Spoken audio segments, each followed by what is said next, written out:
हैं और ये प्रॉब्लम है। One end of a string is attached to a 6 kg mass on a smooth horizontal table.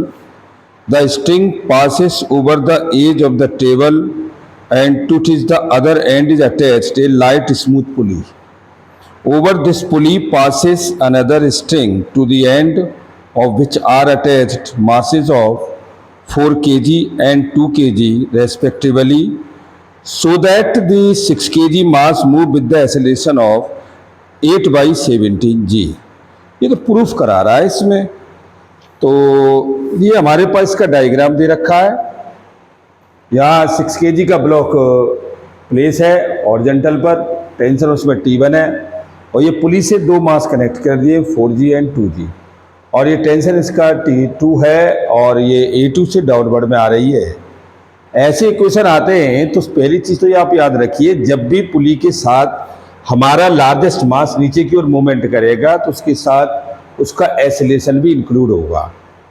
इसका, इस सिस्टम का, ये सिस्टम पूरा इसके साथ आ रहा है। तो अभी आप देख रहे हैं यहाँ कि ये हमारे पास 4G मास लार्जेस्ट है माइनस के, और ये 4A1 हो जाएगा प्लस T2 टेंशन के साथ इज इक्वल टू 4A2, और T2 प्लस 2A1 दूसरे के लिए माइनस के 2G is equal to 2A2।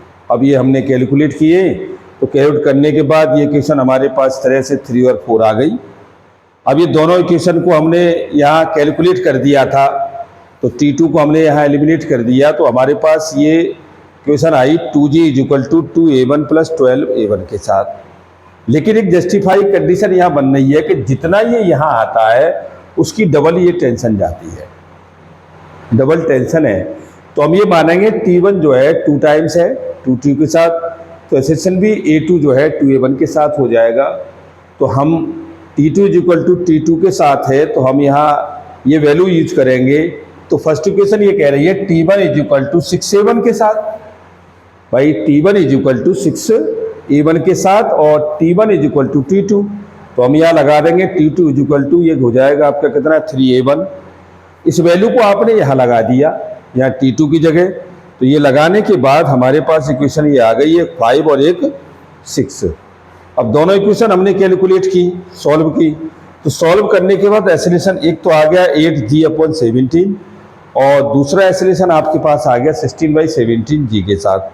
अगर टेंशन पूछता है तो टेंशन आप निकाल सकते हैं। T2 हो गया 24/17 और T1 हो गया 48/17 के साथ। ये बहुत अच्छा प्रॉब्लम है और IIT एडवांस के लिए बहुत अच्छा है। और नीट वाले ज़्यादातर अगर इसमें फोर्स करें तो ये समझें कि जो क्वेश्चंस के द्वारा जो टेंशन प्रोड्यूस हो रहा है, ये क्वेश्चन यहाँ से राइज करेगा आपका, ये T1 T2 के साथ और ये A2 is equal to T1 के साथ। ये हमेशा जान लीजिएगा, इसका टेंशन ज़्यादा होता है उसका एक्सेलरेशन हमेशा कम होता है, जिसका टेंशन कम होता है उसका एक्सेलरेशन ज़्यादा होता है। ये एक दूसरे के जस्टिफाई उल्टे होते हैं और इस दोनों से हम A1 A2 भी निकाल सकते हैं और T1 और T2 भी निकाल सकते हैं। Thank you very much.